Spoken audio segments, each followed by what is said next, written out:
controversial comment of the day has come from French President Nicolas Sarkozy, who has said, shocking all with his statement, that the Islamic burqa is unwelcome in his nation. He said the burqa is not a sign of religion, it's a sign of subservience. It will not be welcome on the territory of the French Republic. Now we know this is not the first time Sarkozy has invited this kind of comment, but there has been a nascent anti-Islamic feeling in France. On the show tonight, we have Kamal Faruqi, a well-known minorities leader, and Prashant Sood, who's correspondent with France 24, France's 24-hour English news channel.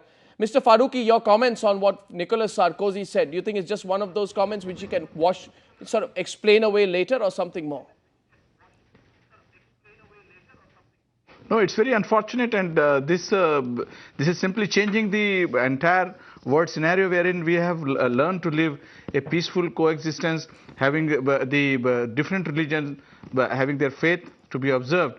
In France, how could you do this? Because this is totally against the religion, and he is nobody to talk about defining the religion, whether the burqa is a religious thing or not. Had he talked about something more than that about the security and whatnot, we could have perhaps discussed about it, the various modes of burqa and whatnot. But the kind of comments which he is making, that it's not a symbol of religion. Who the hell is he to say about it? Because religion, he is nobody to define about it. France is supposed to be a democratic country, a secular country which they are talking about. Secularism means this, the way that he is trying to define it, that he will not allow the Muslim women to have the burqa, which is their faith, which is their religion. Who is he to define the religion?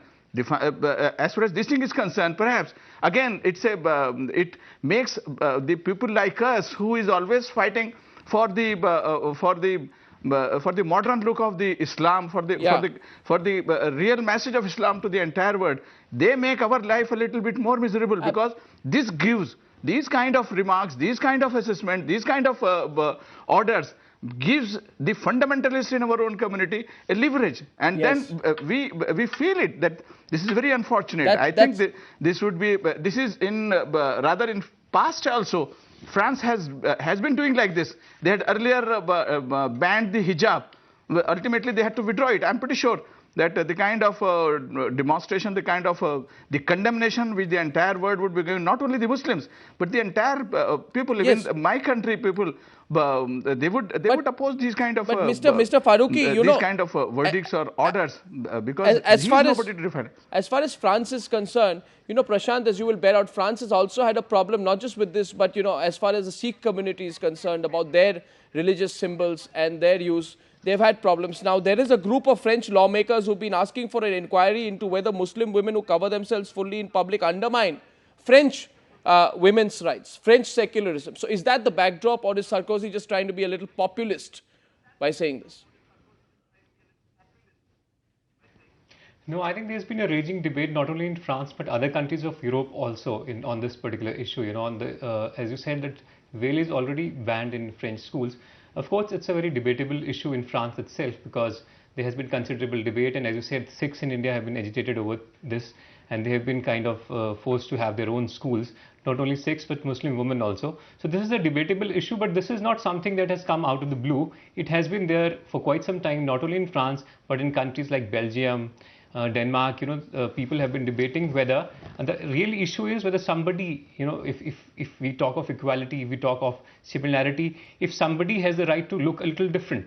I mean, the whole issue is that when everybody is alike, when they're going to the same school, same kind of education, do they also have the right? This kind of of course, it's a debatable issue, but then does somebody have the right to look a little different? Okay, that's now, the issue. The question is, finally, I just want to ask you, Mr. Faruqi, what's the best way to look at it? Ignore it, react to it, protest against it? No, in fact, we can't ignore it, because these kind of remarks cannot be taken very lightly, because this will, if we ignore them, it will be just kind of a Danish cartoon kind of thing. You can't ignore all those kind of things. In a civilized society, when we have learned to live together, coexistence of every religion, every faith, these kind of remarks are very, very irresponsible. And France or other European, as my brother has said, these kind of things, in fact, will ultimately lead to a disorder. It will not leave us to a harmony in the society, to a peaceful coexistence. If my Sikh brethren are asked not to have the turban or not to use the other religious symbol, that's a part of their religion. Nobody can deny it. Yes. You can simply say it that the Muslims and Sikhs are not allowed to enter into the country. Yes, you can pass even this draconian law. Then we'll see what will happen to the French people who are in India. I think that's a valid but point. You can't ban this because you are a signatory. Yes. Well, I think you got a strong signatory views to the here. UN Charter. You have agreed to live together. Mr. Sarkozy, surely, it's not just badly timed, badly phrased, badly thought out. Let's see where this goes, what kind of reactions this gets. To Prashant and Mr. Kamal Farooqui, thank you very much.